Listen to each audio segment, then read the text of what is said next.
to run diagonally as an extension of the land border and has sued Kenya at the International Court of Justice over the issue, but it has said it will wait for the ICJ's judgment before using the territory. You can follow this story here on page 2 of the Daily Nation. The Standard is holding this flash for us this morning. Shocking report on 133 useless courses. Rot, it says. Damning report by state regulator of university education rejects courses for which thousands are enrolled, sparking protest from institutions' managers. The story continues on page 6 and 7 of the Standard this morning.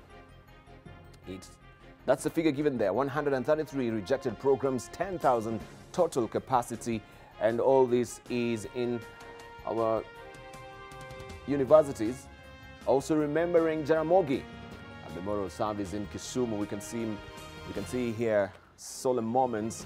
ODM leader Raila Odinga, his daughter Rosemary, and Oburu Oginga at St. Stephen's Church in Kisumu yesterday.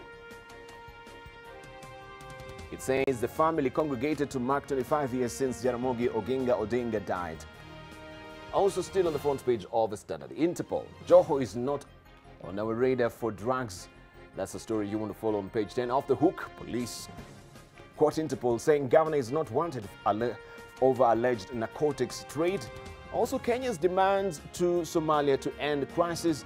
Nairobi wants Mogadishu to withdraw contentious map that annexed region with oil and gas to resolve diplomatic standoff that threatens to get out of hand. That is the story that you want to follow on page 4 of the Standard this morning.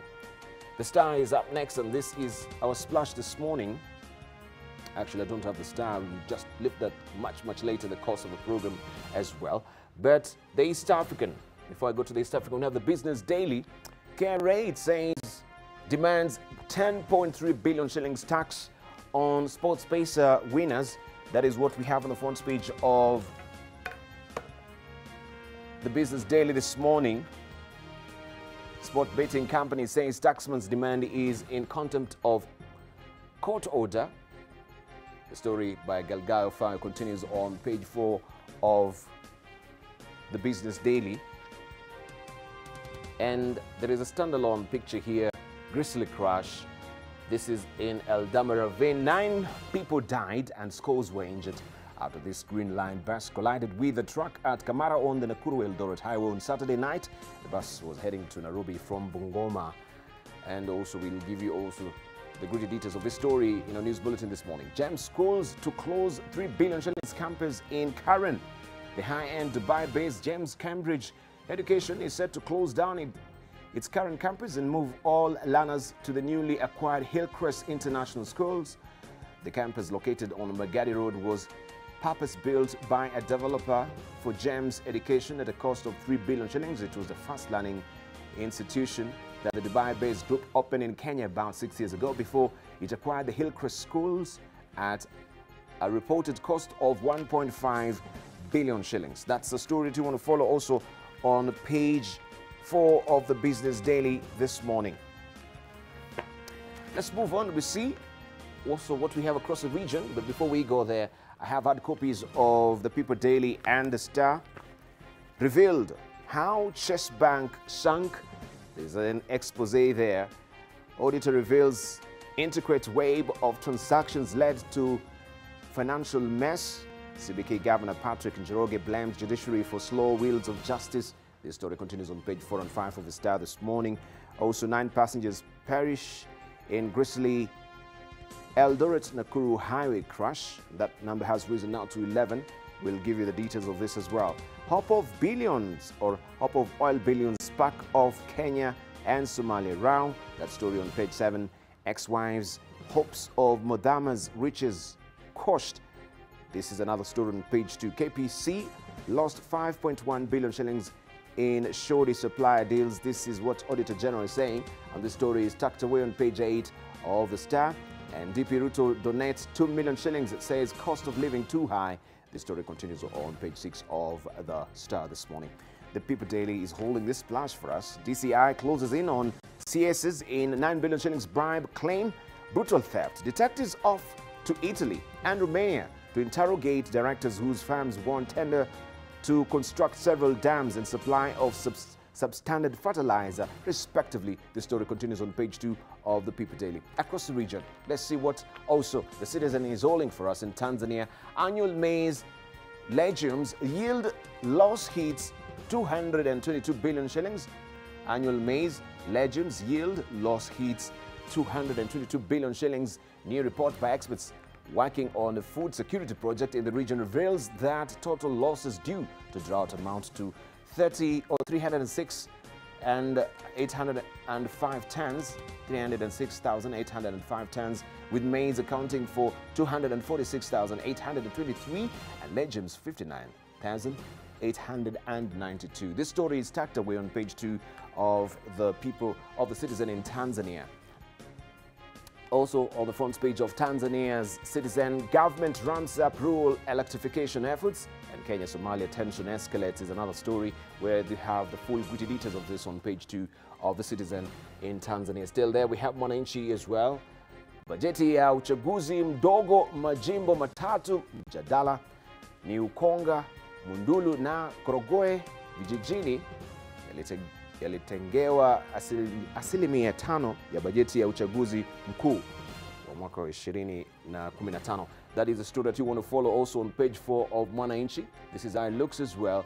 And Kenya-Somalia zaingia katika mzozo is another story there tucked away on page 3. Bowe na Matiko kutetea dhamana, mbunge Paroko wahoji hatua zilizochukuliwa mauaji ya Rombo. This story continues on page 4 of the Mwananchi in Tanzania. In Uganda, we have the Daily Monitor, and this is how it looks on the front page of the Daily Monitor. If you're waking up in Uganda,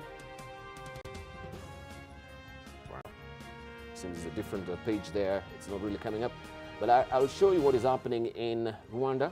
This is your splash today. The task that awaits the new Smart Africa boss. Last week, Lassina Kone officially took over from Dr. Hamadoun Toure as Executive Director of Smart Africa Alliance, a body that seeks to leverage ICT to drive the continent's growth agenda. Kone joins the Smart Africa Secretariat at a time when there are high expectations of the 24-member state organizations to grow ICT investments as well as accelerate the adoption of tech across the continent. The story continues on page 4 of the New Times. And I'll be remiss if I don't also pick the brains of one of our tech guy in this country. This is Dr. Shemo Chodo. He might be knowing what is the whereabouts about Smart Africa. And of course, also he was in Rwanda to make sure that he put in place the ICT infrastructure. He's here with us this morning. I'll cross over to you. Right. Good to see you. Good morning. How are you? Well, I'm okay. Yes. I wasn't aware there had been changes at Smart Africa, but yes, Smart Africa is AU's flagship for ICT projects in Africa. Dr. Hamadoun Toure, the outgoing executive director, was the first African to head the ITU. ITU, International Telecom Union, is the oldest UN agency, formed in 1867. 1867. And despite being a 150-plus-year-old UN agency, it was only in 2005 when Dr. Hamadoun Toure took over. So when he retired, I was glad that he was appointed to head Smart Africa. I do know that he had a run in his native country, Mali, as a presidential candidate. Probably that's why he's handing over the reins of power at Smart Africa. But more importantly, I think in May there is going to be Transform Africa summit held in Kigali. We're all in the ICT world looking forward to that. And this Lassina Kone, do you know him? No, that's a gentleman I don't know. Oh, so it's a gentleman you have no idea who he is? I have no idea. I do know that Rwanda's former ICT minister, Jean-Philbert Nsangayuma, was there as a special advisor. I think he has also moved on. So there seems to be some changes taking place at Smart Africa. I hope they're for the better. Right. This is happening in Rwanda. Smart Africa, the tasks that awaits the new Smart Africa boss is what is the splash today. Also, is a war on cybercrime yielding results? A biting question there. The story also tucked away on page 5 of the New Times. And Sherry Silver's star continues to shine. You can read all about that on page 22 of the Smart Africa. Or actually, not really Smart Africa, but the New Times in Rwanda. Also, Claire Akamanzi, the chief executive of Rwanda Development Board, with Innocent Luha Bashungwa, Deputy Minister of Agriculture of Tanzania, and other officials visit a coffee sorting machine during the African Fine Coffee Conference and exhibition in Kigali last week. Industry experts believe farmers are still getting far less for their efforts compared to other players up the coffee production chain. This story continues on page 8 of the New Times in Rwanda. Let's see what we have this week on the front page of East African. This is an exclusive interview here. My problem with Uganda was made in South Africa. Rwanda President and outgoing AU Chair speaks to Pamela Sitoni about the escalating tension between the two countries, his term at the continental body, and his plans for the EAC. You have the full interview on page 10 and 11 of this week's East African. This is an exclusive interview. Also, MTN drama, Museveni's call. He has to juggle between security reports and a multinational backed by 3 countries. The dramatic falling out between Uganda's largest telco, MTN, and the authorities, which culminated in Thursday deportation of its CEO, Belgium national Wim van Helptu, may have left President Yoweri Museveni at a crossroad. Find out all the details why on that particular page 5 of the East African this week. Also, war drums or a game of chess with leaders trading explosive accusations. Tensions appear to be accelerating dangerously between Rwanda and Uganda on the one hand, and Rwanda and Burundi on the other.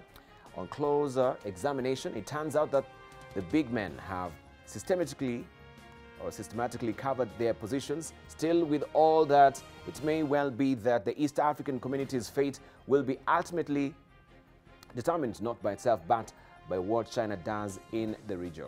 This is a story that you want to follow on page 8 and 9 of the East African this week. Also, Caster Semenya, the Olympic 800 meters champion, is challenging a proposed rule by the IAAF that will restrict the levels of testosterone in female runners. The proposed rule will apply to women who race in track events from 400 meters up to 800 meters. That is the story that you want to follow. Also, Muhammad Buhari, the Nigerian president, will be facing off with about 70 challengers for the top seat, even as his critics warn that the very attributes that won over voters 4 years ago, his strictness and inflexibility, have emerged as liabilities. And Donald Trump, the US president, has confirmed in a broadcast that he will use emergency powers to build a wall on the border with Mexico. The rarely used move will enable President Trump to bypass Congress, which has refused to approve the money needed. And Abdul Fattah al-Sisi, the Egyptian president's term could be extended by 12 years after the country's parliament overwhelmingly voted to approve draft constitutional changes to that effect. Is due to stand down in 2022 when his second 4-year term ends. And also we have William Barr, the former U.S. Attorney General, and the President George Bush made a return to the office after the U.S. Senate confirmed him. He will head the Justice Department and will oversee the special counsel's Russia investigation. This is a story that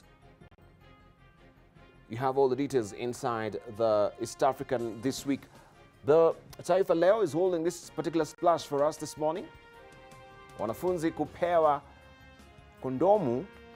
That is the splash today. Serikali yatangaza mpango wa kugawa mipira sekondari vio kukabili HIV na mimba. That is a story that also is tucked away on page 2 of Taifa Leo this morning. Let's see also what we have on the front or the editorial pages, the editorial cartoons. This is what we do have inside the People Daily today, according to Stano. Biting the finger that feeds you, and this is a diplomatic row between Somalia and Kenya, and I'll leave it for you to decipher this. This is what Stano has done for us inside the People Daily, and this is what now we have also in the Star. Setting the record straight. It's all about also territorial integrity. Migingo has also been a contentious one, that particular island, and now we're embroiled in this with Somalia as well. That is the disputed territorial lines that It is alleged that there are oil deposits, and this is what is really sparking the round right now. This is aptly captured here by Victor. I want to show you also what we have inside the Daily Nation today. And this is according to IGA, affordable healthcare and the NISA strike. I'll leave it for you to decipher this as well. This is inside the Daily Nation, the editorial page. You can grab a copy of the Daily Nation for these riveting stories that we have for you today. Follow all the details about Somalia answering Kenya on oil block. Also hanged 62 years ago. Kimathi still inspires generation. At the break of dawn on this day, 62 years ago, it says, freedom fighter Dedan Kimathi was led from his cell into a small shed inside Kamiti prison and executed. But his legacy lives on. This story is tucked away on page 10 and 11 of the Daily Nation today. Fantastic. Let's move on and we see what also we have in our news bulletin this morning. 11 dead and more injured as another speeding bus crashes. Plus, running in on rogue pastors, the debate goes on. And Nigerian unfazed about their election delay. Now, the number of people who perished in a 2 a.m. bus crash in Molo has risen to 11. Most of the victims were passengers of Green Line Safari's bus, which collided with a lorry at Kamara along the Nakuru-Eldoret highway. The survivors say that the bus driver was overtaking before the two vehicles crashed into each other. The fatal crash of a Green Line Safari's bus happened at Kamara along the Nakuru-Eldoret highway. The crash took away 11 lives. 7 people died on the spot. The bus, which has a capacity of 65 passengers, was overloaded. It was traveling from Bungoma to Nairobi. Tulipofika kule Korishandeti, tulipata hiyo gari ilikuwa imejaa na tukalazimishwa kuingia ndani. Tulipofika Tulienge, tukabadilishiwa gari kutoka Cheptais. Hiyo gari tulipokuja nayo kufika Chwele, dereva alianza kubishana na abiria mmoja kwa akitaka kumrudishia pesa ili arudi penye ametoka. Ndipo tukamwambia dereva, kama ni kumrudishia pesa uturudishie sisi wote turudi nyumbani. Huyo dereva akaanza kututusi, kisha baadaye akatuambia muombe Mungu sana. Kwa imepepa watu wengi sana hata kwa kiti. Sisi tulikuwa tumekalia kiti ya nyuma. Sasa tulikuwa tunafinyana tu. Most of the survivors were treated at Eldama Ravine Sub-County Hospital, as 5 patients who required special treatment were transferred to the Moi Teaching and Referral Hospital in Eldoret. The total number of the patients who were, the victims who were brought to the hospital was 74.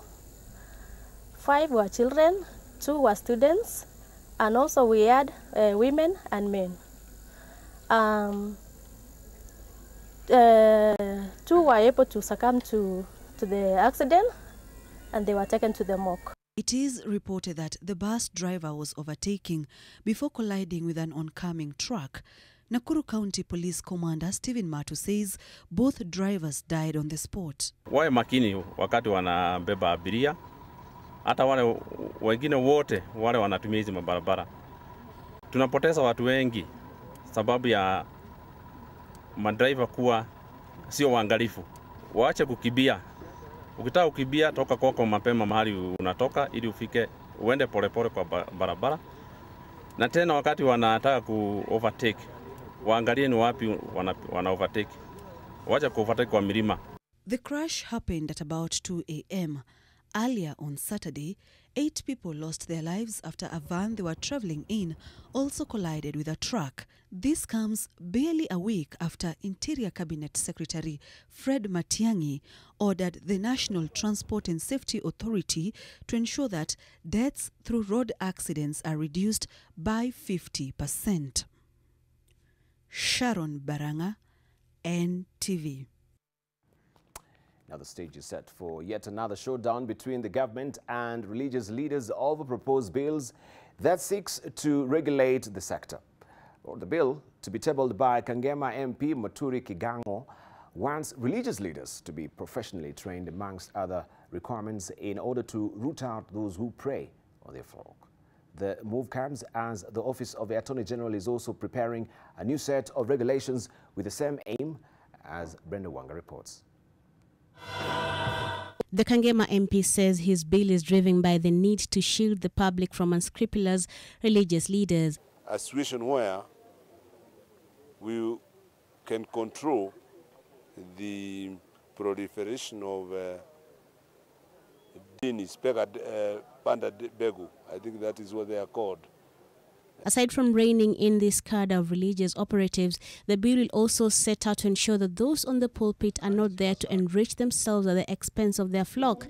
It further wants the religious leaders to meet minimum qualifications before being allowed to minister to their congregations. Kenyans are very vulnerable in matters godly. I do support it, but it should be done within the principles of the clergy supporting the clergy, because politicians don't know what is acceptable and what is not when it comes to running the church. The bill not very far removed from a set of now suspended regulations that were introduced in 2016 through the Office of the Attorney General.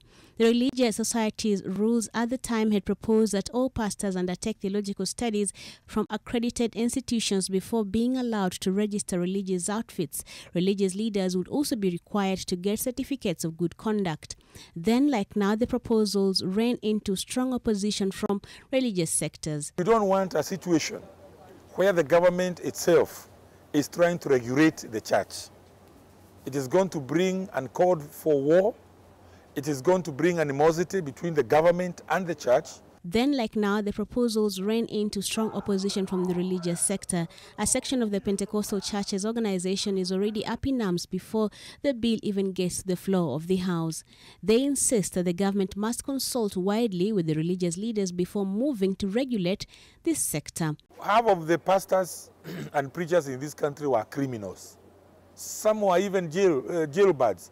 They got saved in prison and they came out to preach the gospel. Let us propose and talk about those changes with the church or the religious leaders on the table. Let us not try to pontificate in this context and try and make rules without listening to them. This is absolutely essential. The religious leaders further want the government to allow them their own act of parliament that would enable them to self-regulate. Politicians cannot regulate the church. It's only the clergy who can regulate themselves. So that the religious organizations can have their own registry, their own registrar, where they are going to be making returns. Instead of pastors and bishops going to line up in the same lineup with cooperative societies for fish, for sad, for makaa, for kila kitu, we want a registry with a registrar to deal with religious matters only. The proposed bill by the Kangema MP will be tabled in Parliament soon. Brenda Wanga, NTV. And the Ministry of Foreign Affairs has clarified that it did not expel Somalia's ambassador to Kenya, but merely asked that he depart for consultations with his government and summoned Kenya's ambassador to Somalia for the same. This came as Mohammed Ahmed Noor arrived in Mogadishu earlier yesterday ahead of a government meeting at the capital. ANC party leader Musalia Mudavadi says an intervention is necessary to ensure the row does not escalate. Somalia seems to be going ahead to unilaterally start allocating prospecting rights in the form of oil blocks in the sea. Clearly, from a patriotic viewpoint and from a national viewpoint and from our country's viewpoint, I think this matter should be tackled carefully, urgently, and the international community should not take it for granted. The fact that the current president called Madobe, in short, is not enjoying as much popularity in the whole country as much as it should be. We know that the Famoja and his other group of people are pushing for his disposal. In fact, the elections slated for in August are supposed to be a landmark in terms of getting rid of him. So whether he wants to use this as a macho thing to show that they can stand their own ground is questionable. One needs to find out what was really behind his going ahead and doing that. And Senate Minority Leader and Siaya Senator James Orengo has hit out at Deputy President William Ruto accusing him of sabotaging the handshake between President Uhuru Kenyatta and NASA leader Raila Odinga. According to Orengo, the remarks by Ruto that their push for constitutional changes are driven by their greed for positions is misplaced. He is busy telling Kenyans that we want to create positions in this new initiative. I think if you read that document, you'll find it has got a lot more to do with building a better nation. The only difference between me and him, that I've read that document very carefully, but he has not read that document at all. Tusitueleze tena ati tuwe na mjadala mwingine, tuwe na siasa ingine, tuwe na mambo mengine ya kuongea ati nani atapata cheo gani, nani itaendelea siasa upande gani. Hatutaki kuletewa siasa nyingi za bure. Hakuna shortage ya positions katika Kenya.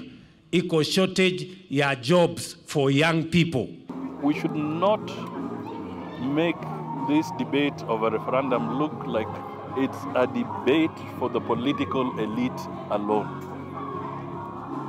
It has to be an all-inclusive process. We as politicians do not have a monopoly on what ails this country. In the referendum, if we are changing the law, how are we changing the law to make sure that any government of the day does not go on a reckless borrowing spree that undermines a nation? Nurses from Kakamega County have joined nurses from other counties in the ongoing industrial action. For the last 2 weeks, nurses from at least 10 counties did not report to duty, citing a breach of the collective bargaining agreement that increased allowances. Labour Cabinet Secretary Ukur Yatani said nurses participating in the strike are already in contempt of court. Meanwhile, patients seeking services in public hospitals continue to suffer. In Meru County, the Kenya Union of Clinical Officers are set to join nurses in the strike starting today. Their clinicians are accusing the government of frustrating negotiations on the collective bargaining agreement.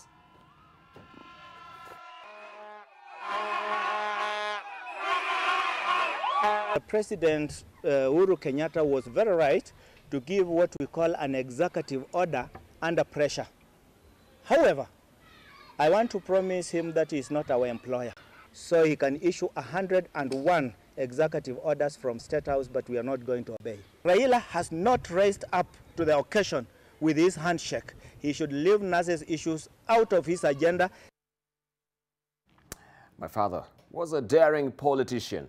The words of Dr. Oburu Odinga, the elder son of the late Jaramogi Oginga Odinga, during the 25th memorial of the late politician in Kisumu. Oburu's father told a church congregation that his younger brother Raila was the only politician in Kenya who could measure up to his father's bold and courageous leadership style. Okukusha has more on this.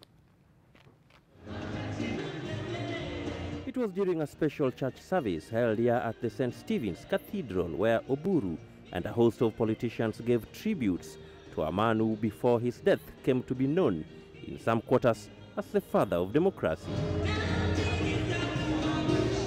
Oburu likened his father to the opposition leader Raila Odinga. When he compromises with Uhuru and talks peace, it does not mean he is not able to push the mountain. He can still push the mountain, but he wants peace, just like my father did. You remember before Jaramogi died, Jaramogi shook hands with Moi. And Jaramogi was trying to bring some cooperation. Others who spoke at the service described Jaramogi as a man who believed in building bridges with his political enemies. After the 1992 elections, when there was bloodshed, tribal clashes, in 93, he shook hands with Moi, made peace with Moi. The courage of Jaramogi Oginga Odinga, I think, was phenomenal. And Kenya, we need courageous people in order to bring change to our land. But I think the true legacy of Jaramogi Oginga Odinga is still alive, and Raila Amolo Odinga is at the head of this movement for change, and I know that change is coming, and is coming very soon. Kisumu County Governor Anyang' Nyong'o announced plans by the county government to erect a statue of Jaramogi Oginga Odinga in the town. Secondly, we shall ask the family, if they allow us, that we put up a center in this city called the Kisumu Center for Democratic Change at Jaramogi Oginga Odinga Center. The Kisumu Institute for Democratic Change, because Jaramogi too stood for democratic change. Ukukusa, NTV.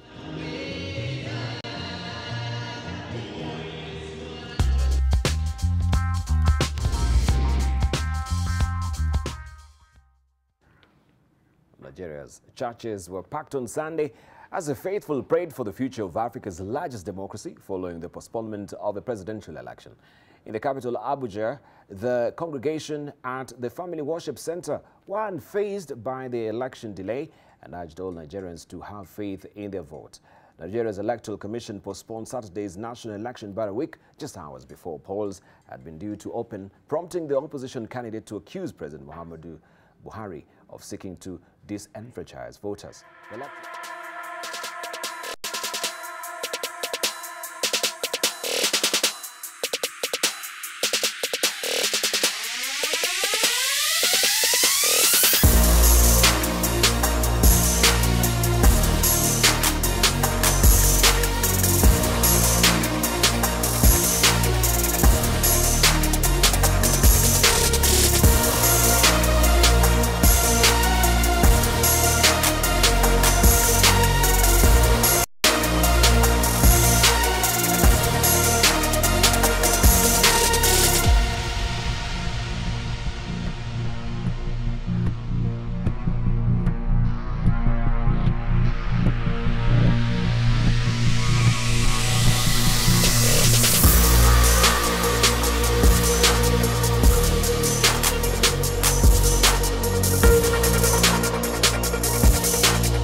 as the Iran-Israel row is escalating, also another row is escalating between Kenya and Somalia, and this is what is on the front page of the Daily Nation. If you've not really grabbed a copy today, or you will do that later. Mogadishu denies auctioning blocks in area claimed by both countries. And you have the great details of this also on page 2. I read a snippet of it, or an excerpt of that earlier. And we have that tucked on page 2. It says, we'll await decision. I'm trying to actually expand it so that you can actually read it clearly. We'll await decision of International Court of Justice on disputed maritime areas before we put our blocks for sale, Minister says in a diplomatic note. And this story, as I've mentioned, you have it on page 2 of the Daily Nation this morning. We just want to hear from our panelists briefly on this.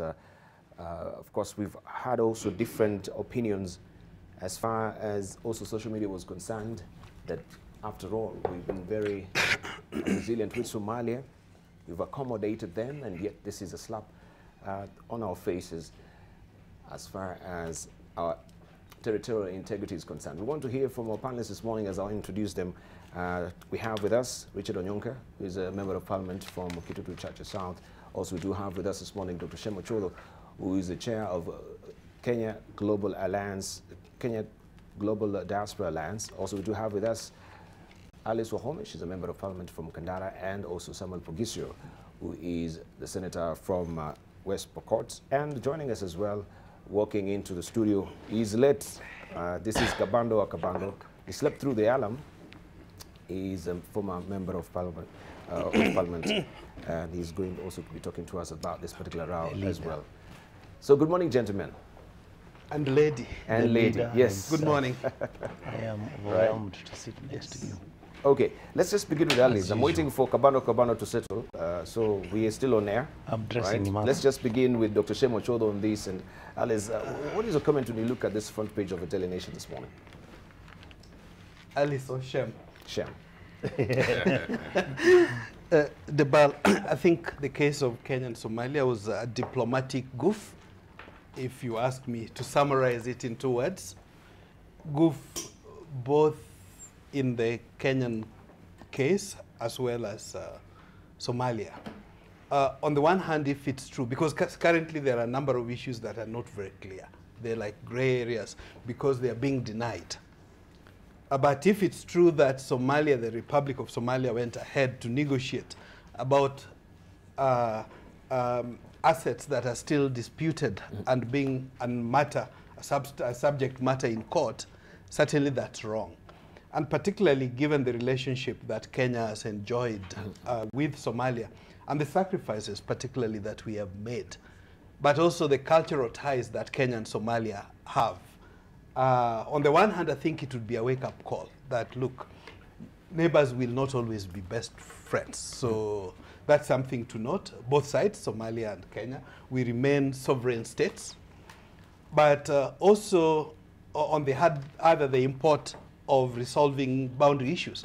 Actually, now it's Kenya, Somalia. But there are other boundary issues that still need to be resolved, and the sooner they are resolved and rested, the better. But in this particular case, Somalia is saying what they're being accused of wasn't quite true. We hope it's not true.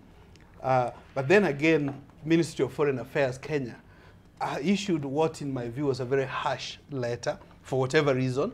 The PS is attempting to tone it down. But yes, you don't use such strong words. The diplomats would know better than I do on a neighbor sovereign state. But again, he went further to clarify.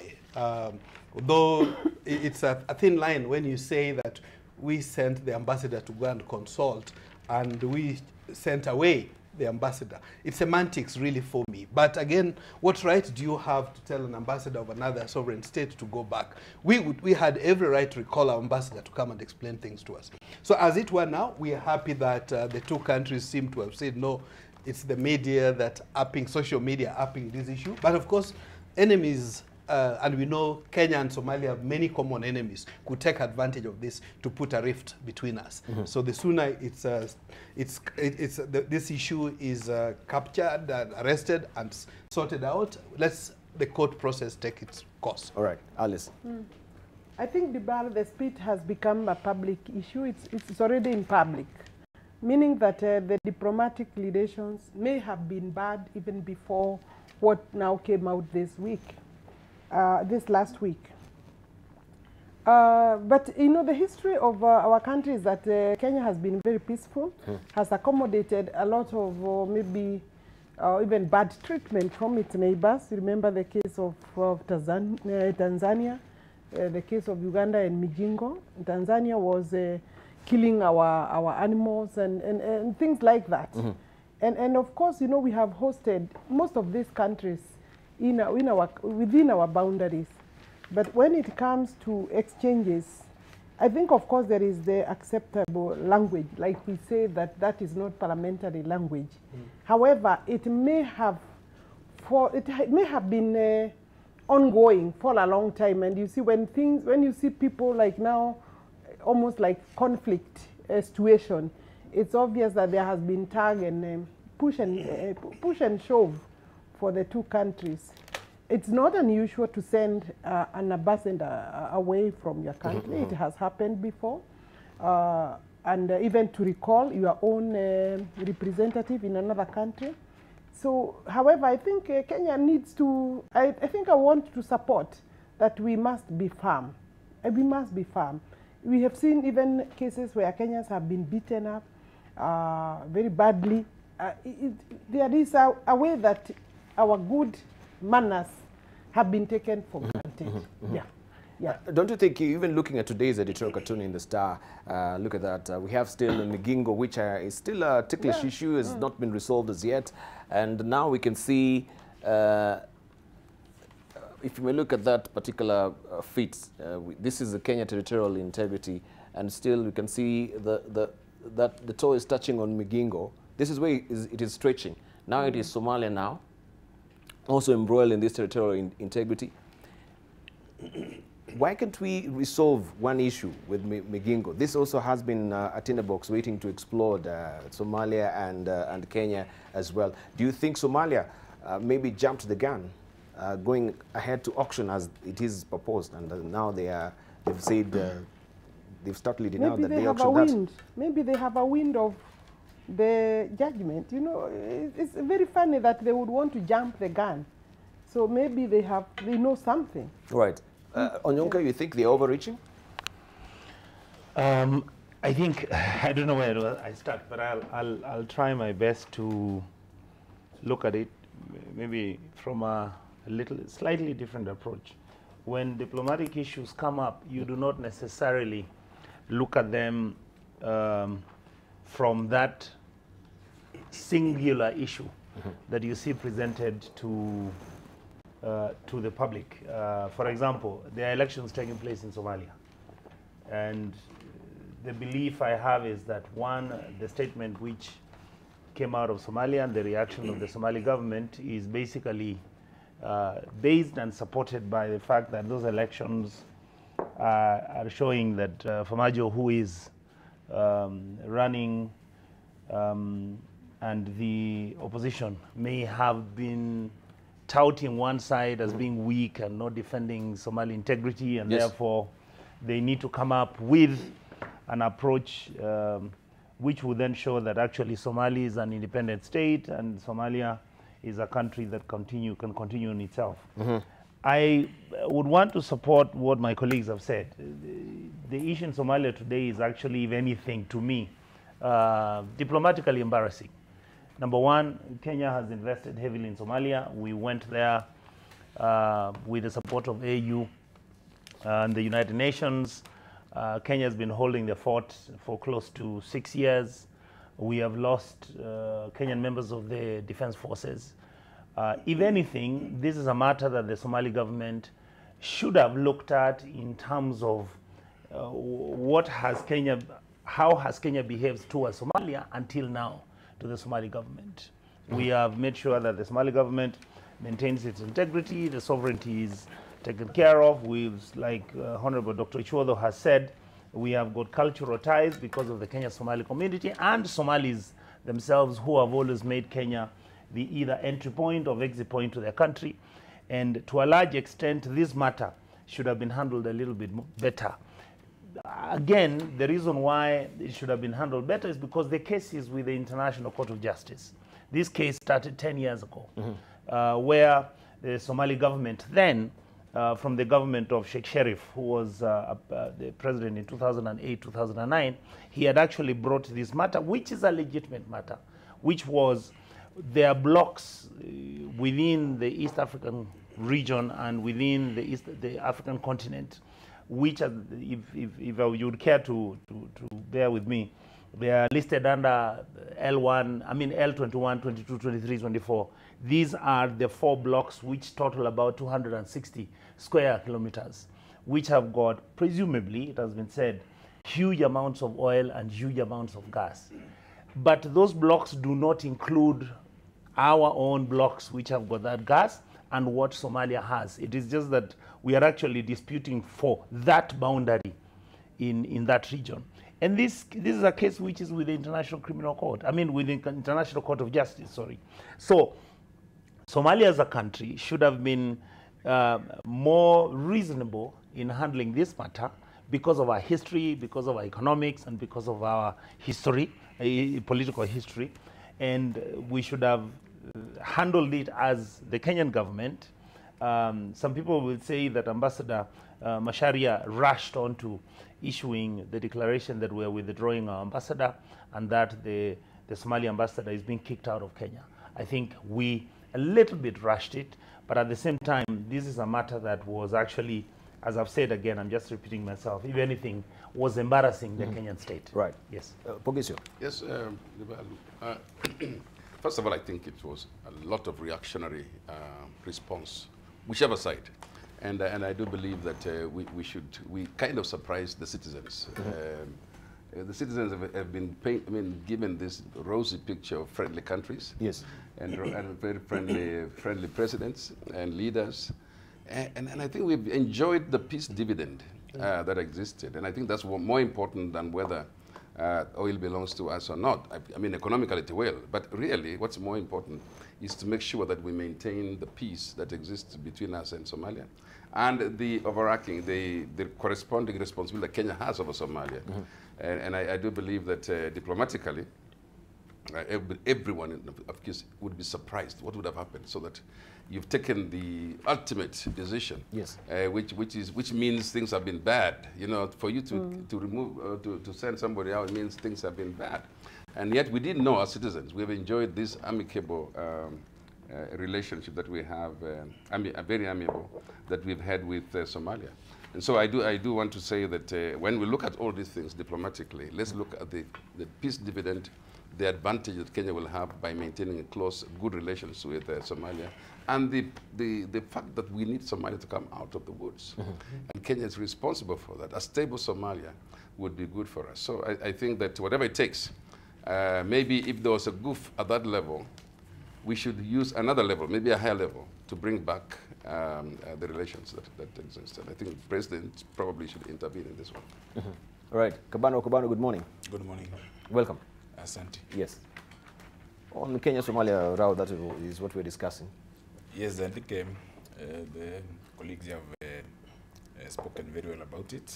And needless to say, nations relate mostly on commerce, trade, immigration, and security. I think those are the main 4 areas of interaction between states. And when they need by each other, there will always be an overlap of an interest and likely conflict all over the world. Even the most advanced nations, the old states, have had their own periodic attestations because of the interests of each of the sovereign. And therefore, for us to have an issue with Somalia today and tomorrow is very normal. And given its strategic positioning globally, what has been happening in Somalia, it still has its own challenges in terms of national leadership. Kenya has been very pivotal in facilitating stabilization of Somalia, and their strip is very significantly touching on this region, and therefore there will be questions on immigration, on trade, and you know, even countries that have historically been deemed to be very friendly and very close, like Uganda and Rwanda. You have heard what His Excellency Kagame has said about what has been the issues between Rwanda and Uganda. Yet their historic ties with Museveni have been known to be strong. So, given the abilities that we have seen in the docket of foreign affairs under the CS and the PS, and also the increasingly influential position of our president, not just in the region but in the continent, I think this is not too huge a problem to be resolved. Yeah. Oh, does it bring to bear also the issue of Migingo that we need to be talking about? Because even that has not been resolved for the longest time ever, since Kibaki's regime. Briefly, Dr. Shemotoro. Debarl, I think it does, maybe before I even leave Kenya-Somalia. Word has it, I'm not certain, that the president of ICJ at the moment is a Somalian. If that be true, I think it's important that when the matter of Kenya versus Somalia comes to the table, that he recluses himself from hearing that matter, because he would naturally be conflicted. So if it's true that that's the case, that when the time comes, he wouldn't be an appropriate person to preside over that bench. Having said that, in the case of Migingo, Debarl, this has been an outstanding issue for long, and it's important that our leaders take it seriously. Matters of territorial integrity are so key that they should not be glossed over. I think we have glossed over Migingo for too long. Yes. Fortunately, technology has advanced, has progressed so much. Even the practice of law itself has progressed. I think the sooner that we find friendly resolutions of these issues between countries, the better, so that we lay issues of border disputes to rest once for all. For future generations, we shouldn't be talking about them time and again. So my plea is, and it's better we deal with them when the sailing is still calm. At times like now, when there is no war, I would want to believe that is incumbent upon our leaders. And I say this aware that in December I was lucky to be elected into the AU ECOSOC, representing Eastern Africa. ECOSOC, that's the Economic, Cultural, Social Council. Yes. At the AU level, has got 10 sectors. One of them looks at peace and security. A major element of that committee or council is to look at issues. Do we find brotherly, friendly resolutions to this matter? Because one thing that one is not going to take away from Kenya very soon is that we're already sitting very well in terms of moving the continent, the region, and by extension, the continent forward. We could be the big brother if we play smart. And I think so far the leadership is doing it very well. But let's take it a notch higher. Let's, if there is a way we can bring peace. And in this regard, allow me to talk a bit about my former boss, President Kagame. There's a warning bell is sounding that there's tensions between us and Uganda, which is a bit unusual, knowing the history that the two presidents, heads of state, have had. But yes, rather than... Between who and Uganda? That is Uganda and Rwanda. Yes, not us. Yes, yeah. Between Rwanda and Uganda. There seems to be a problem. I think it's incumbent upon our elders, statesmen and elders, to find out how do we address these issues in a brotherly manner so that they don't escalate in full-scale war. Because if they did, we'll all be losers. There would be no winner at all. Right. On that note, we'll circle back with you, Richard Onyonka. We want to take a short break right now. It's 7 on the nose. And as we do that also, we have tweets which are rushing in. We have Jacob Abere Mtalala saying, this is, let me just begin with, he says that they need to come in onto the table and have a solution than allowing it going viral in social media attacks by hashtag Kenya versus Somalia. Diplomacy and trade principles are the way to go. Also, we have Abdi Aziz Warsame saying our territorial maritime sea and land we will never sacrifice with you. What you did, we shall see who will get the benefits of the consequences. Also, we have Abdallah Mdamo saying Kenya helping bring stability in Somalia. Then Somalia turning against Kenya is an example of a man educating a woman. And after graduating, she runs into the arms of another man. And we have Mr. Kubs saying, I think Somalia is being very honest here. Kenya is very gluttonous. This is Mr. Kubs alluding to that as well. Their comments, not ours. We take a short break right now. When we come back, of course, we shall continue with this and a raft of other issues also as far as the current state of play in politics is concerned. Don't go away.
Welcome back. You're watching This Is The Point here on AM Live. We continue with the conversation on Kenya and Somalia diplomatic row that is escalating right now. And before we took a short break, it was also on the tongue of Honorable Richard Onyonka to say something. Yes, I was just going to bring in a very small point that I think, and this is purely because I've worked with the Ministry of Foreign Affairs before. I think the ministry must have a deliberate strategic plan on its work plan in terms of looking at the outstanding issues when it comes to territory issues in Kenya. Remember, we have a problem with the Elemi Triangle. in northwestern Kenya with South Sudan. We've been having an issue with Migingo, of course, which you have raised, and now we are having an issue with Somalia. I think the president needs to look at these matters with the urgency and assign individuals within the Ministry of Foreign Affairs and indeed engage Parliament so that we can then fast track issues on this matter, even though the issues with Somalia right now, of course, are with the International Court of Justice, and that will take its own time and will be able to be sorted out one way or the other. But I think the small issue of Migingo and the other issue of the Elemi Triangle are issues which I think the Jubilee government, or indeed President Uhuru Kenyatta, and now because of the handshake handles with Prime Minister Raila, I think they need to fast track these issues. For example, I know that Raila is very influential in South Sudan, and it will be easier for him to begin a discussion and engagement with Salva Kiir and make sure that this matter is resolved once and for all. And I believe the president has good relations with President Museveni, and he should be able to sort that out. I don't think we can leave these disputes hanging in the air and hope that somehow some solutions are going to come in. Lastly, I would like to say that the AU, the Peace and Security Council, which exists within the AU, has not had much success in its resolving of disputes and issues. That's why you see, for example, Kagame is talking about the disagreements that are existing between Kagame, Uganda, and South Africa. There must be a deliberate attempt by African leadership to look for solutions which affect Africans. And I think now, if anything, is the time when that needs to be done. All right. Yes, say that any conflict costs Kenya. In this case, Kenya is the net loser in any of these conflicts. And so we should always be proactive in dealing with some of these conflicts, which are pending. In fact, you see, if you think of the case where we should be proactive, because we know all of them. Through the Ministry of Foreign Affairs, we know each conflict. We know what's going to cost us. It's going to be Kenya. Kenya stands to lose if we don't resolve them. And again, the other thing is that, you know, when you are the country under the rule of law, you really wish that your neighbors were also under the rule of law, so that the law then applies equally. And so you would want to strengthen the rule of law in this country so that everybody believes, accepts the decisions of the rule of law, including the International Courts of Justice. But my opinion is even the local conflicts, Debarl, and you know my interest is in the Pokot, Turkana, Pokot, it's costing us. Look at the simple conflict of Kainuk. Now you can't move your oil. Now, it's costing us because we wait until something happens. We wait until something big happens. And then we react. It becomes a security issue. But we knew these problems. Those problems are not going away. And so anything that we know is coming to cost us, let us begin to address it. Let's be proactive. And I would say, hearing this from colleagues here, that maybe there's need to extend to expertise, to ask for expertise, if we don't have the expertise from the private sector. On how to resolve some of these conflicts. I think government sometimes thinks they have everything, but I think that getting now to the extent that we need help, let's accept that we need help and just say, please, who has the expertise, and come and resolve some of these problems. All right. So maybe as we're winding up on it, should this escalate, what does it really portend on our relations with Somalia and also on our troops way back in Somalia? Because earlier on we saw, I think it was a fake news and sort of was it a letter from the ministry or the foreign ministry of Somalia, and what it really showcased is really appalling in terms of diplomatic relations between Kenya and Somalia. What does it portend then if it escalates or gravitates to another level where we are reaching a point now we have to withdraw troops in Somalia? Do you foresee in any way such a scenario happening? Alice Wahome? I think that I would say that our presence in Somalia has settled many security questions in the region. And therefore, and that's why I think one of my colleagues is saying that Kenya is a very strategic partner in the operations in Somalia. But you know, the question of us and Somalia in terms of the troops there. It's now an AMISOM team. It's not a Kenyan security army situation alone. It's an AMISOM team put together, and United Nations Security Council is part of that arrangement. The AU is part of that arrangement, and therefore I would not see, obviously a country is at liberty to actually not participate. And you know, Kenya has basically suffered a lot because of our presence in Somalia. But I don't believe that withdrawal would actually help. So because it's not a matter of Kenya alone. It's the Somalia situation affects literally the entire world, and therefore we cannot pick this as a singular issue to say that now, because I could see some of the media, social media now calling for withdrawal. I think Kenyans must understand that we are not there as Kenya alone. We are a strategic partner in the region, and we cannot watch and see. And considering that we are affected, look at even the recent situation. The intelligence indications is that some of those people that hate the Dusit hotel came through the same boundary, and therefore I see our presence there remaining. But as my colleagues have said, let's say that Kenyan must handle all these issues, you know, with a plan to resolve within agreed time or planned time, so that we at least settle them one by one. And yeah, we can't be reactionary, you know. If then Mijingo, the Ugandan soldiers arrest our people, then it becomes a question. No, we have to, and in fact the public needs to be briefed regularly. Like this case we say that it was like a surprise, like an ambush. And I think that is not okay, considering where we are with Somalia. Resources have been spent in that country. So but they also need to reciprocate. Kenya is a peaceful country, and we had all our issues.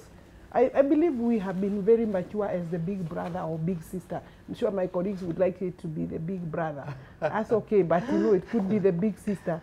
The sisters look after brothers and sisters, but you know, brothers only look after themselves. But actually, to give my sister Alice comfort, you know, countries are always referred to as she. Yes. So, but perhaps equally important, Debarl, the aspect of withdrawal of KDF from Somalia is something that at some point we have to address. Obviously, we can also not withdraw without a plan. It's got to be tactful. I forget which AU rule it is, but I don't know whether it's AU or UN. But there is a provision which allows countries that are contagious to be exempted from providing their troops. You know, it's a bit easier for Uganda or Burundi to supply troops to Somalia without immediate threat. Unlike Kenya, who is an immediate next-door neighbor. I think there is a law like that. But having said that, among those who don't support unplanned withdrawal, tactical withdrawal over a period of time that's faced is something that we should bring onto the table. But of course, fully aware that that itself is not going to address our security, terrorist threats. Right. I think what we require more importantly is to also have national security reforms as an issue to be discussed. But equally important, I wanted to concur with my colleagues that let's be preemptive. Curative medicine is said is better than, preventive medicine is better than curative, rather than way to treat it. But I wanted to move a notch higher and challenge even the other sectors. The private sector, the religious sector, you know, even the strike that we have of the health sector and so on, rather than wait for it to explode when there are already signs that something is going to happen. Let these multi-sectoral or groups come out early enough, including the businessmen in Somalia and Uganda and so on. Let's also work together with government, assuming government will be open to work with multi-sectors to resolve these issues. I don't think the issues we cannot resolve on the table. All right. We should be winding up on it unless Onyonke have something to say. I would like to just raise two issues, Debarl. One, we need to realize that Kenya is actually a regional country, a regional power. We're a country that when anything small happens within this region, it affects all the other East and Central African countries. I believe that the presidency and particularly the executive needs to realize that it is true. We must have a capacity of having national preemptive security arrangements in place. There are issues which we may not be able to deliberate on TV as I'm speaking, but I think we need to rethink and we need to start re-engineering what indeed and truthfully what our capacity regionally is.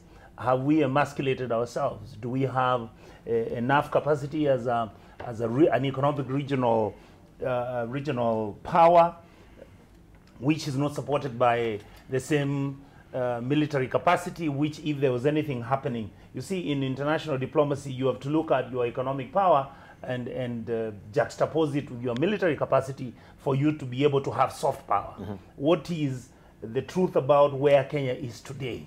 I think these are issues that we need to start re-engaging, whether it is domestic, like I heard my wonderful senator discuss about what is happening right now in Pokot and Marakwet. Why is it that in our country we are having these security issues recurring over and over again, even though there may be or may not be a related consequence of external issues which are coming up which involve security matters? Yes. Yes. Okay. I want us now to gravitate this discussion on different issues. And of course, this is on from the front page of the Standard this morning.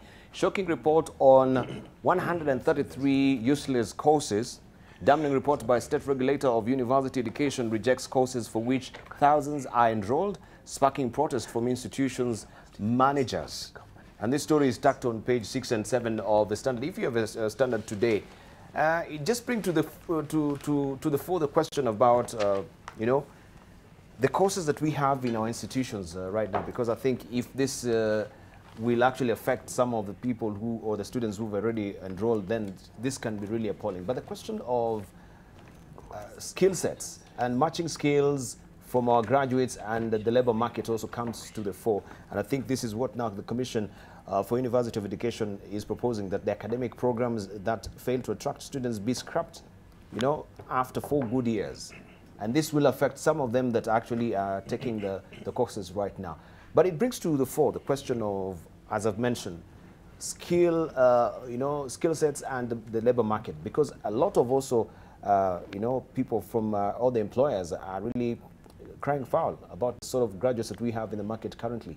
Maybe it's a high time we start now having such a discussion on the curriculum from our universities. Are they in tandem with what also the job market is offering? True. Right? I don't know. Let's begin with you, Kabando. You know, this has been a very loud debate. Yes. And mostly because of certain areas that were neglected, that were supposed to be the forefront, particularly areas of sciences, and more specifically, technical skills. This debate has taken more of political interpretations of what is going to be done. Knowledge is about such of diversity of skills. History is very important. Engineering is equally important. Now, what we should be asking ourselves is whether those that we have produced have been tapped by the market. Yes. We have engineers. Are we employing our engineers to execute the national duties that we see happening because of the, you know, our speed in industrialization? We are producing a lot of nurses. We have a lot of KMTCs across the country. Yes. I think now every county has 1 or 2 Kenya medical training colleges. Are we assimilating all of them in the job market? Teachers, okay? We have teachers training colleges, both public and private. All right? Are we assimilating all of them in the job market? The fact is, no. We have very many graduates, yes, doctors, engineers, you know, historians, geographers who have not been assimilated in the job market. Yes. So I personally hold the view that a country that invests in education in a strategic way invest in diversity. Yes. For instance, when you go to a university, it will be abnormal to find 90% focus on one sector just because that particular season demands of skills in that from that particular sector. So when you go to University of Nairobi, for instance, my alma mater, you need to see a very powerful history department, a very powerful architectural department, ADD, okay, with the quantity surveyors, engineers, and so on and so forth. So what are these useless courses that are being talked about? And how useless are they? Mm-hmm. You know, like if I look at the Daily Nation today, the sub-headline on top there is about the history. You have committed 2 full pages, page 10 and page 11, about the history of Kenya. Since the hanging of Debarl Inea 62 years ago. Do we need our children and our children's children and posterity to know about their country, where the country has come from? Of course, yes. Do we need to archive the knowledge and the events of Kenya, the making of Kenya, the shapers of the Republic? I saw yesterday a resolution being made in Kisumu that they want to put a monument in memory of the founding Vice President of the Republic, Jaramogi Oginga Odinga. That's very important. You see, we have seen increasingly with, regions like now we have Koitalel University. Its council was just being launched the other day. I think it has been launched. They are founding it. It's very important for that region. We have seen Dedan Kemande in the part of Nyeri. Sure. Muranga, I think they were moving towards getting a Kennedy Matiba University. You have Jaramogi Masida Muriru. So some people have spoken about, I'm a student of history, grew up to the even university. And I know one of the most important things that grows a country is national pride. People having self-importance spirit as a country. Right. Self-appreciation. Yep. That is what brings sovereign pride. That's why we are talking about, though we are friends to Uganda and Rwanda and Somalia, the Kenyan interest. You see, even in the European Union, the British who are one of the... That is just a slice on the whole debate about, courses like history. But if we bring it now to the fore and the current situation right now, are they in tandem with what the market is offering? Exactly. Yeah? What we should be asking, and I said before, is those that you are producing in all these other sectors, have they been assimilated? Okay. In the first place. Okay. Yes. In the first place. We have what is some of the most expensive, or not the most important, expensive courses in the university. Architecture is very expensive to produce an architecture student. I think it's nearly 7 years to produce a medical student. Have we assimilated them? They are very useful. Thank you. Let's hear from Alice. Okay. First and foremost, I see that Parliament will be meeting over this question on Friday. That is the Education Committee. I don't know why they are meeting on a Friday, because mainly we meet between Tuesday and Thursday. But nevertheless, they appear to be a scheduled meeting. And I think it's a very timely meeting. If this is the headline, if this headline is correct, to come out suddenly for the University Commission, University Commission on Education, to tell the country that there are 133 courses in our universities where the students are already, attending, parents have invested time and resources, I think that is reckless. Mm-hmm. For me, it is reckless. I want to say that, because if you look at most of the basic education courses in the university, or the basic degree, the first degree, it is basically a foundation. Mm-hmm. And therefore, for me, I think, and when you graduate, you are told that you have been given the power to read. Many of us, after the first degree, what we did is a lot of either practice, experience, then you now kind of become founded. So I don't think it is going to be accepted for students who are already going, because it's not their mistake. They entered the universities on admission. So first and foremost, if there is a problem, the blame must be placed where it is. How did this happen? Universities clearly have become very commercial. And I want to say this with a lot of due respect. They have been piling courses and courses on students. We have said we need to transit as many students even to the universities, to the secondary schools, higher education, but it has been commercialized. So, but you cannot wake up one morning and now say you are going to affect students who have been admitted. I don't think Parliament will approve that kind of a situation. Secondly, I see, you know, commissions, even like the TSC and the Ministry of Education, they work at cross purpose. There is a lot of conflict, muscle flexing. You know, you have seen even the National Art Commission with the Ministry of Land. There is a lot of muscle flexing and sibling rivalry that has affected even implementation. I smell a rat here. I see a situation where the Commission is trying now to unsettle universities without being sensitive to the persons to be affected. True, we really need to offer courses that are relevant, that are making sense, that we don't just invest so that you can have a degree. But you cannot wake up and say one morning, these are useless. Because, you know, what does that mean to a student who is in year 3 or year 4? Thank you. Yeah, because these courses will then be asked. The market will ask, what are these courses? So that tomorrow when I go as a student to ask for a job, I'll be told, but you know, you are a degree. You did those useless courses. I think it is very reckless, seriously. But we must trim. In fact, we must eliminate those which are irrelevant, because like even what is happening in the law school. Let me make this point, Debarl. At the law school, I did 3 years. Of course, I also did, like maybe Akina, my colleagues here, for 3 years at the university, but 1 year in the law school. But now the law school is offering 1 year and 6 months. But when you look at the kind of failure rate that is coming from law school, where you just come out with a diploma, and these are university students, then you know there is a problem. There is a big problem. Why would I fail in the law school to the point of 82% failure and only 12% or 17% that passes? Who is the problem here?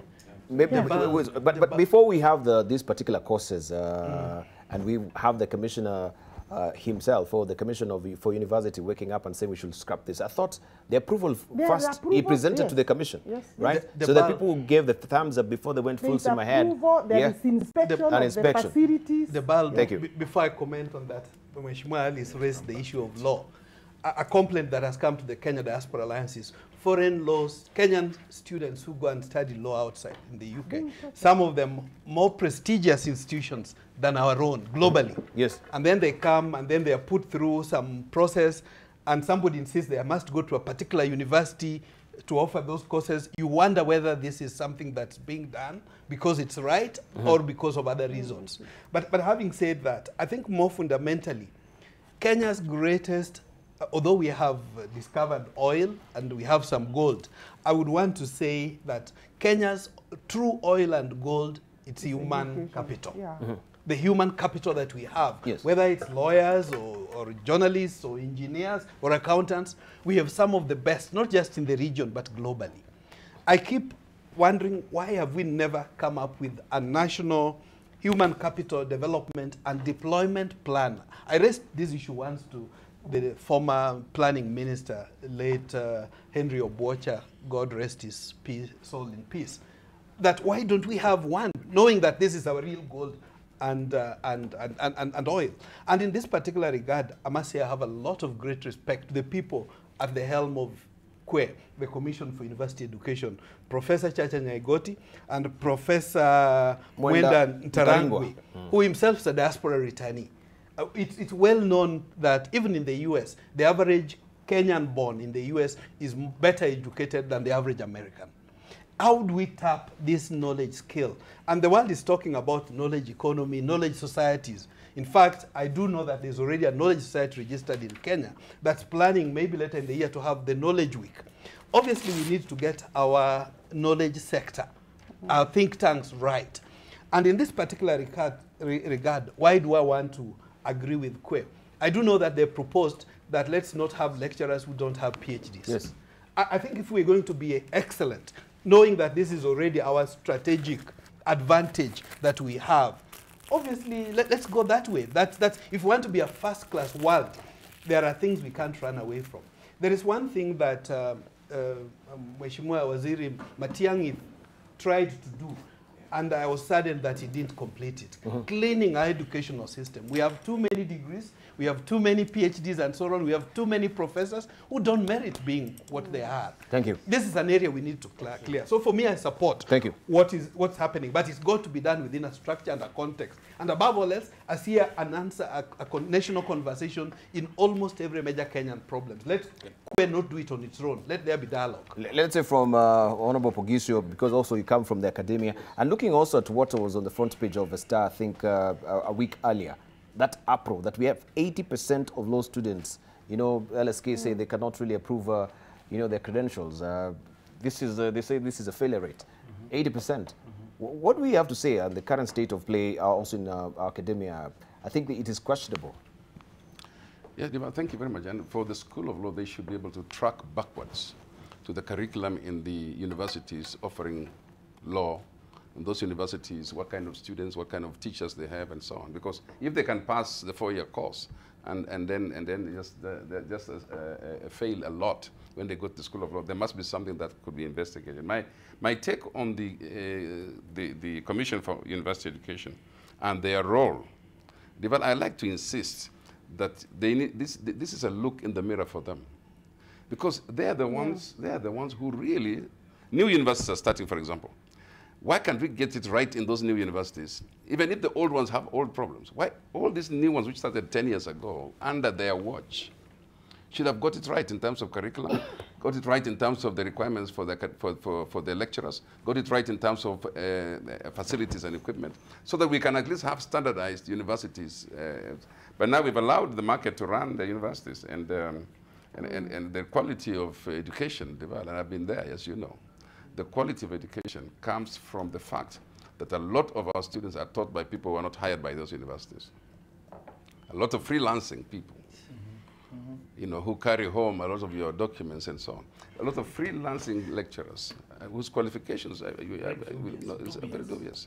And so what are we going to look at? You find somebody is teaching in universities all over Kenya, one person, you know, moonlighting everywhere. So we think we need to rethink as what is our education going to be now on the issue of PhDs, yes, on the issue of the quality of our masters.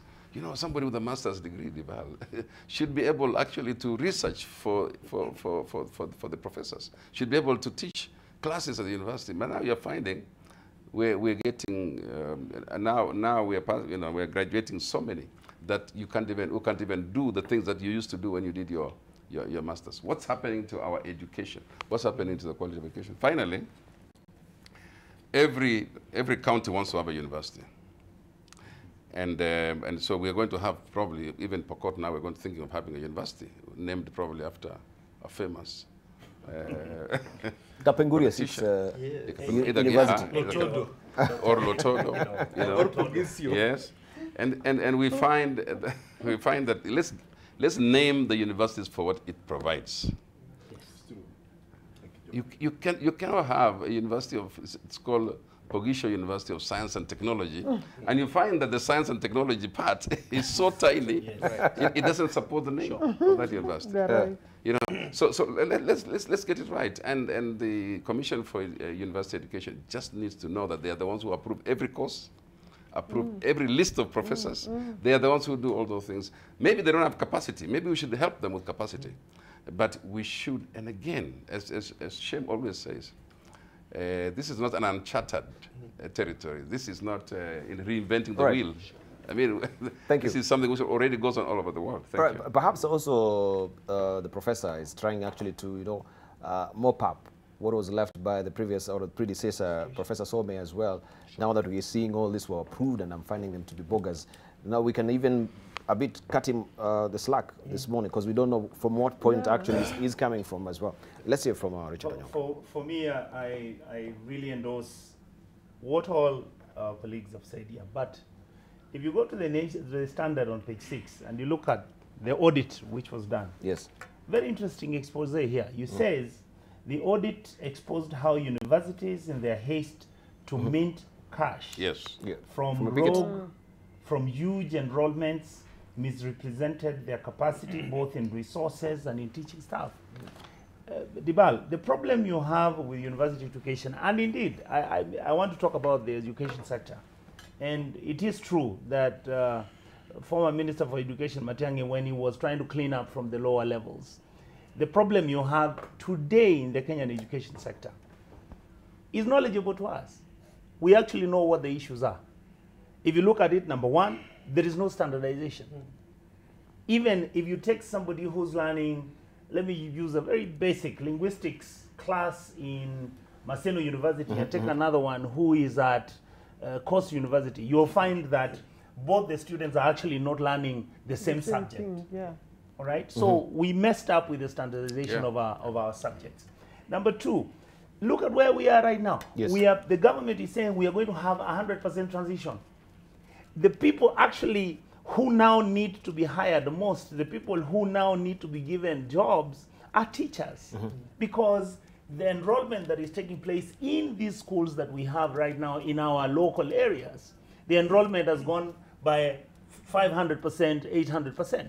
A school which used to have 400 students has now 1,600 students. We are not talking about where the teachers are. We are not talking about the training of these teachers. We are actually not even engaged. So imagine the students who are going to go on Form 1 with this transition and go up to Form 4. Do you expect these students to have been taught and for them to have become versatile to succeed in the future? I doubt. When you look at the last item, why is it that our country, 10 years ago, Rwanda was able to hire Professor Ochodo here to go and be the head of ICT? Why is it that when you look at the schools in Rwanda, it is Kenyans who have been teaching, it is Kenyans who have standardized the education in Rwanda?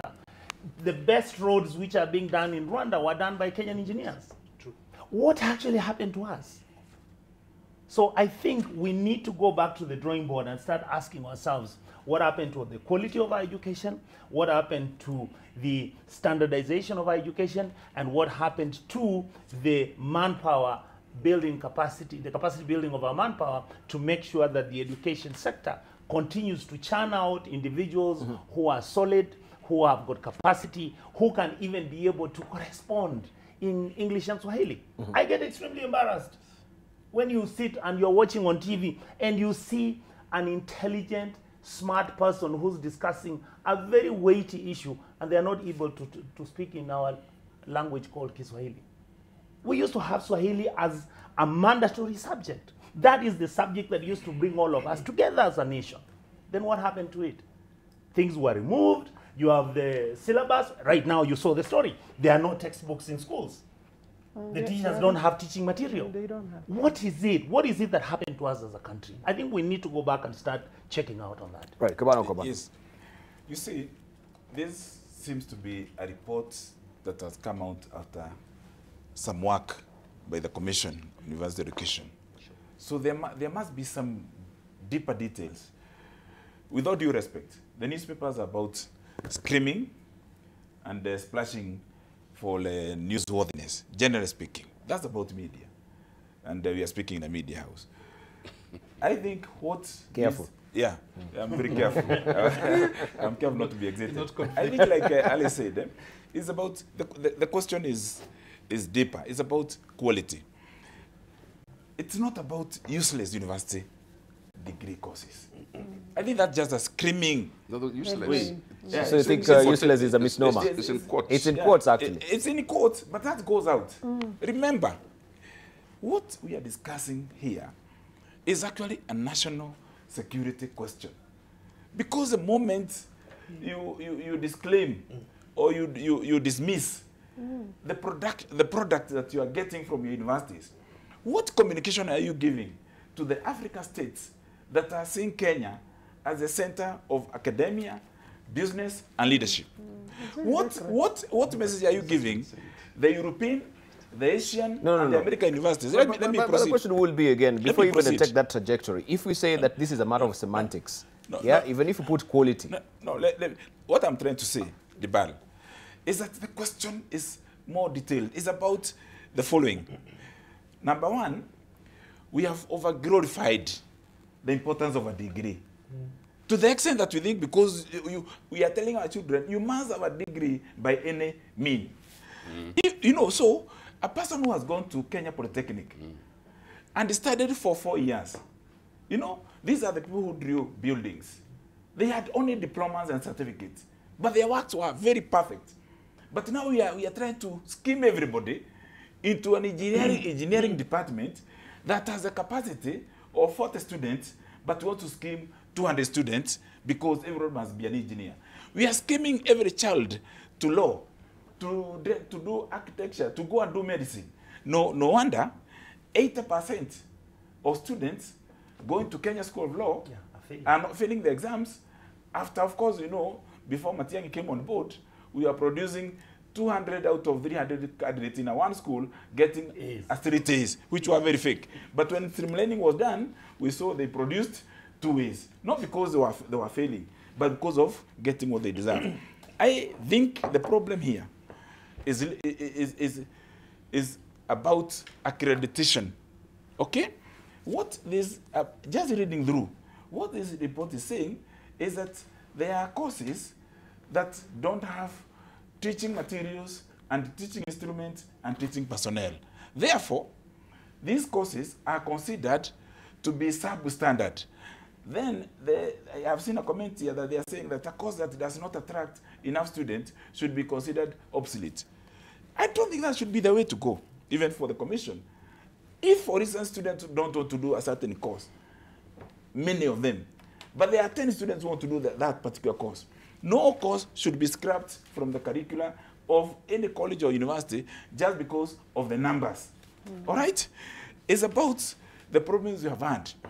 And let me conclude by bringing this other perspective. I think people should be, when the committee on education meets, there are questions that they must address that must go beyond political allegiance or the comforts. The moment you are hearing that you want to dump any grade to colleges, you know, that you want people who want to be teachers to be animated with a D+.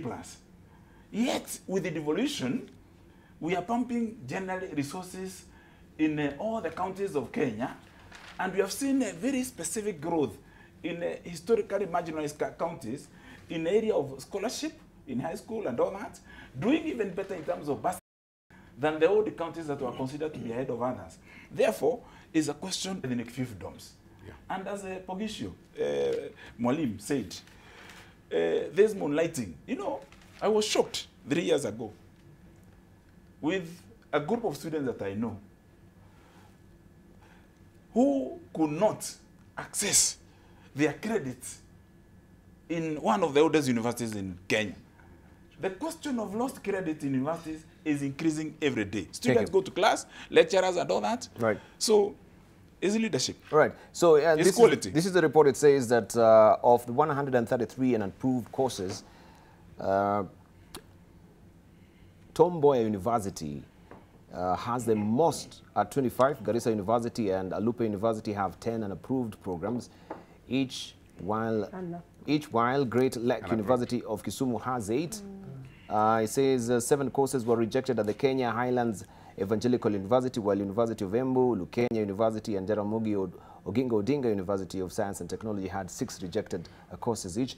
CUE rejected 4 of Kenyatta University courses and a similar number of Karatina University. 3 courses were rejected at Moi University. The regulator also turned down placements of students to 5 courses at Turkana University College, 2 at Kabarak University, and a similar number at Kenya Methodist University. And you can see also the lineup of this university. Some of them have just come up very recently. And when also we had the president also not really giving a directive, but you know, advising that we should not be, you know, having more or turning tertiary colleges to universities. Again, we stop at it.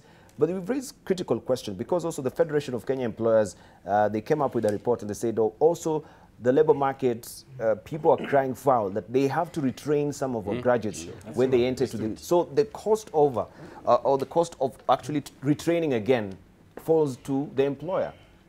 So is this a question about... Of course, every graduate, they are normally employed as trainees, maybe for the first 1 year, 2 years. But I think the root cause will not be to train, it's to educate properly. You know, the knowledge... Fantastic. This is a question that we are asking. So are we having, as they always say, that they're not properly backed. This is half-baked graduates that are coming from the university. They have no soothing idea. Even the research they've done, maybe they took it to a bureau somewhere. They never even sat in classrooms. Some of these doctors that we have who have graduated as well, some of them have not been in classrooms. You see, where we have, no. Yeah, some of the courses they take, Mm. it's labor-intensive in terms of you applying yourself to it. You see, Debarl, we have created a commission for purposes of supervision, inspection, approval. We have universities that are coming up. Majority of these are public universities, not even private universities. And even private universities also are supervised at the same level. You see, because we had talked about standard and quality of the end result. And if that is agreed, then there would never be this problem. And you see, the university must understand that there are strict penalties of going against what is agreed and what has been approved. So when a university then allows a student to pay to go through a course, and then somewhere in between the line, the students don't even know what is approved actually, because they are not the managers of the universities. I'm saying, I think also, this is an indictment on the commission itself in terms of its supervisory role. How is it inspecting? Does it have capacity, or what is the problem? And it has to do with that, because coming out with this and telling us that the university has been running without teaching, with you know, so even the commission it takes a very big plank, if you ask me. Yeah. Let's hear from Shem. We'll come to you. Yeah, Debarl, it's unfortunate I have to keep coming to the defense of the commission here, because you know, it's like you do it, you're damned. You don't do it, you're damned. I think the fact that something is happening and it's coming out, what I may want to look at is, before a university starts offering certain courses, isn't there a procedure? I'm sure there are guidelines. Did the universities follow the guidelines before they started offering these courses? I think that's the issue I would raise. But maybe even more fundamentally, the quality of our professionals is something that we must narrate. You know, we have mechanical engineers, and yet we still, even spare parts of wheelbarrows, we still have to import, even matchboxes. We have engineers who are meant to be producing these things. Yes. We have professional managers. Why do you have to import expertise to run Safaricom, to run Kenya Airways? We don't have Kenyans who can do this, and yet there are Kenyans who run similar institutions outside the world, outside the country, in the rest parts of the world. So these are issues that we need to address, and we cannot leave it to the academia alone. Professional bodies must come in. It's in this regard I was very delighted when APSEA, as umbrella body for professional groupings, that's Association of Professional Societies of East Africa, is coming up and saying, look, for certain positions, for people to be in them, we are going to insist they must belong to professional bodies, and those professional bodies must ensure there are standards.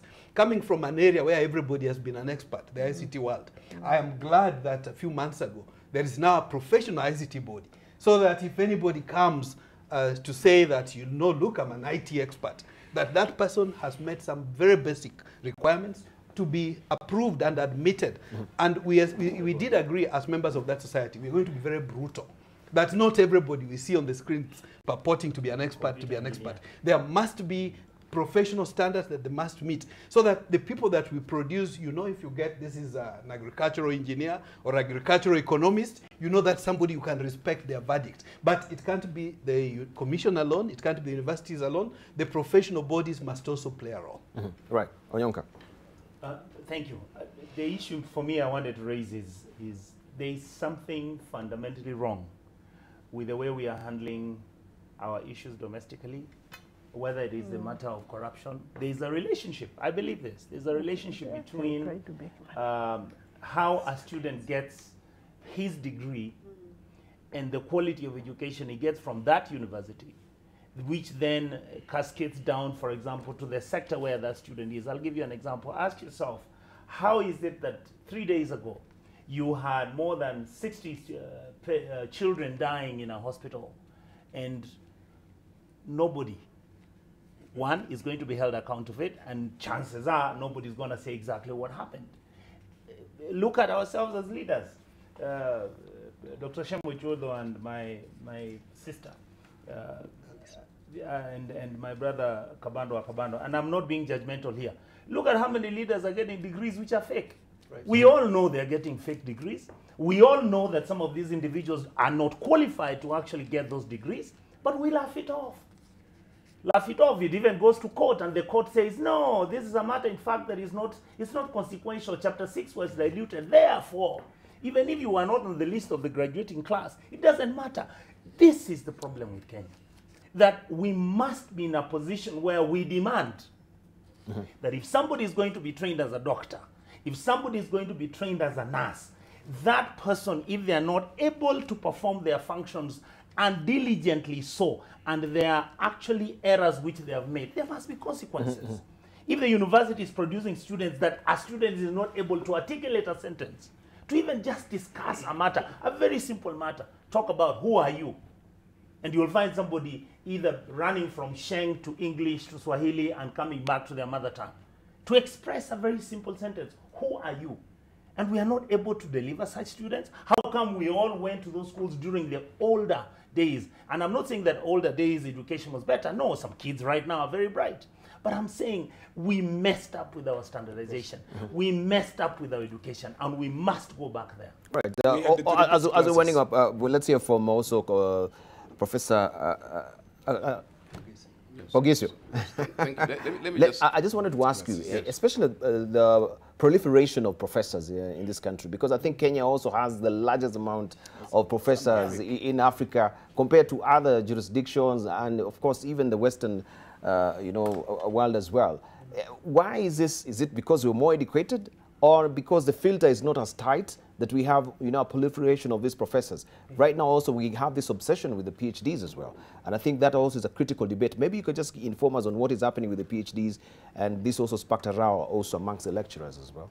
Well, first of all, let me agree with everybody that where we probably would say that we began to lose, where the rain started to beat us, was in our lower education, our secondary education particularly, when students were just passed, and you found students getting A's, and therefore mandatory, those students had to become doctors, those students had to become engineers and so on. So they bring their failure rates, they bring their whatever, substandard minds, or whatever it was, to your profession. And so today, you worry about that. And so they must progress. Some of them, of course, progress to do PhDs. But there is a lack in universities because we need PhDs to teach. And so I think we've lowered the standard so that we can have more PhDs to teach. On professorships... So you've lowered the standards? I'm sure we've lowered the standard. And in fact, there's a rating of universities, the international rating of universities, and you'll find that most of our universities don't make it to that list. Because it's true. If you don't publish, if you don't publish internationally, you're not even recognized anyway. So whether you have a professor, title professor, which is so many now, professor and professor, if you are not published, you can't even be called to do, to become a visiting professor or to become an external examiner. So most of the professors we have in this country, they're not published? They don't publish. They're not published according to international standards. They don't actually, they're not really up to scratch. Debarl, allow me to share some statistics. We're supposed to be winding up right now. The Third World Academy of Sciences 2 years ago produced a report on publications, scholarly publications globally. It turned out that Africa's share is only 2%. Okay? Only 2%. Of that 2%, 70% is only from two countries, South Africa and Egypt. 2% only from those two countries. The question you ask then, where are the Kenyan professors, doctors, and other professionals? Where are we? This is an issue that is so serious that we need to address. They're not writing. It boils down to lack of merit. Because, when we also have political doctors, political professors, this is why it's important. And for me, I'm glad CUE Commission is starting to do something. I'm hoping the Committee of Parliament will also work with them and also bring in other intellectuals and so on to clean the education system, because this is so important. But allow me also, the fact that training for labor is also an issue that we need to address. In academic terms, you not only train for the labor market. Of course, a certain number would be targeting the labor market. But in terms of knowledge generation, there are things that, nanotechnology, nuclear science, and engineering, and so on, the future that you need to go into, even if they're not for labor. But lastly, we need to be winding up now. We need to be winding up. Yeah, but I was please, for the sake. just prepare your headline thoughts. Yes. Maybe you'll add up to your headline thoughts. Okay. 30 seconds, yes. Debarl, for the sake of this country, we talked about being proactive and dealing with the conflicting things. This is one area that we need to deal with and clean up.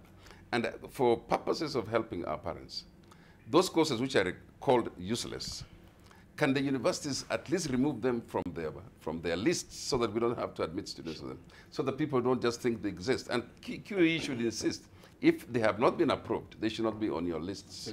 And then that's basically to help our students. Thank you. And then finally, just on the issue that I said, Debarl, let us not ignore what's going on between the Pokot and the Turkana at Kainuk, where security is being breached all the time. Thank you. And I just want to say to the leaders in these places, rhetoric will not help us, because the political rhetoric is actually ruining it. Thank you. And let's be careful. Thank you. 30 seconds, Alice Wahome, your headline thoughts. I would want to see a situation where Parliament takes its role in terms of oversight over this issue and those other issues that we are talking about at a more serious level, because you look, even the question of the Mijingos, the Somalia question, I think Parliament can weigh in, and I think it's time for Parliament to exercise its oversight role in the right direction. Right, Dr. Shemochodo. There was an indictment this past week of the Supreme Court ruling about degrees we are talking about, of a governor. Yes. And the Supreme Court of all the institutions saying that it didn't matter that this guy didn't have a degree, but he behaved like he had. Then you wonder where the rule of law went. He behaved like he had. There was contrary opinion recorded by the Chief Justice and Justice Leona Ola. Yeah. I really, this is something that Where are we going? we need. I mean, we can't allow it to happen. It was wrong. It was wrong. Thank you. Samuel Pogiso. I was just going to say 30 seconds. Thank you very much. You give your... No, you did. Thank you. But weighing in on the same, No. I support. Let's have Komonyong. You support. I just Yeah. have 2 words. Number one, I think we need to handle Somalia much more carefully, and we are neighbors. Let the government figure out how to sort out the problem. And surely our education system, if we don't fix it now, it might end up being too late to fix it tomorrow. Right. Lastly, Kabano. That, for the newspapers, it will be helping the country if they pick an issue like the way the People has done. Show us the People daily. On the People daily, yeah. The DCI closes in on CSEs in 9 billion shillings. Show it to that camera 7. Yeah, that's a very serious thing. And I think for each of the papers, and Daily Nation used to do it, pick an issue, serialize it, go into detail, you may prompt. Again, you see the Star producing an issue on the Chase Bank. Kenyans have committed suicide, others and stress or depression because their monies have been sunk in Chase Bank, in Imperial Bank. Is an important editorial direction that I think every station can take to go. And surprise of surprises, you know, Debarl, Kenya celebrates that we are an independent country. On page 1 of the Daily Nation is about Dedan Kimathi. 2 full pages dedicated to that. How I wish we had some time to even talk about it. Thank you. And it's good to celebrate that. Thank you. Dedan Kimathi is a Nelson Mandela of Kenya in terms of the liberation struggle and what we are enjoying as a country. And the fact that today is a day the colonialists hanged this great man of Kenya is a day that should be discussed more in media houses, should be talked about. Thank you. Absolutely. Next time come early so that now you can have a whole time now to actually finish up your points. Kamano, thank you very much nonetheless. We really do appreciate your cogent discussion this morning, and of course a raft of issues coming up. We've not really covered even the political state of the country as it has been last week, but I think that's a pertinent issue that they've been on the headlines today, and I can see a lot of reactions as well on social media. I'll be winding up with them. Let me just hear from Dinga Odera Jacob saying most universities are exam-oriented. They teach exams rather than the course's content itself. This shows that we lack serious lecturers who are able to teach certain courses. Most universities are after money. Therefore, most students end up being wasted. I think my laptop and the mirroring is not really working out. So you're just listening. We have also Jethron Ayumba saying, it is only a stupid country that pegs its higher education curriculum on market alone. Markets are volatile, especially the modern day liberal market. What happens when that market explodes into something different? Market and knowledge productions are not one. We have also Dr. Andrew Sule just reflecting on what Kabano was saying, we have glorified the importance of a degree, says Wakabando at Wakabando. And also we have Karithi John saying, this is simple. We are lacking serious educationists to head that ministry. Kenya was lucky to have one in the name of Dr. Kilemi Mwiria as the assistant minister who was the driving force in many aspects or areas as well. And finally, we have Omar Bond saying, yes, I do. For example, why do we need to train local doctors and nurses when we can import them cheaply from Cuba? He's asking that particular question. Right, thank you very much for your tweets as well. We really do appreciate your company this morning. My name is Debarl Inea. Well, they true.